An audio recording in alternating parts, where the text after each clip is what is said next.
We are in a now maturing industry in digital advertising.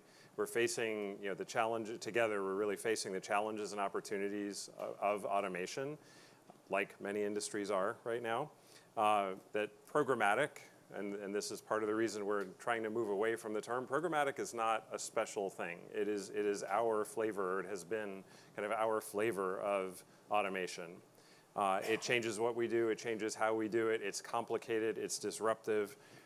I would say we arguably actually have it quite easy compared to some other industries. Think about manufacturing. Think about trucking and autonomous driving, autonomous vehicles. Right? That's disruptive.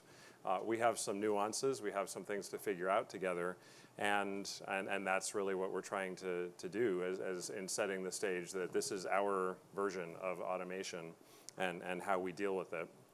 Another thing is that transparency is good. I think of all the themes we had today, that's the one that seemed to consistently come up throughout the day. That it's good in family therapy. It's going to be good for us, right? It's going to be important for us to be specific in how we communicate and what we communicate among everybody in the industry.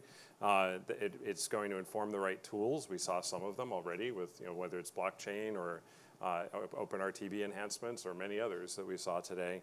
And together, that communication, those tools really can help us solve the challenges that are ahead and the opportunities that are ahead and really help us sustain the growth that I think we're all looking for and that ultimately benefits publishers and consumers and advertisers and all of us. And then lastly, it's, doom and gloom came up a couple times, as did therapy. But I would say this isn't a doom and gloom. We didn't intend for this to be a doom and gloom scenario. It is, however, a call to action. And I think, again, kind of really latching onto transparency as the core of that call to action. And hopefully the new framework that we announced today and launched today, just as a vehicle for improving transparency, for improving communication around everything we do and how we do it.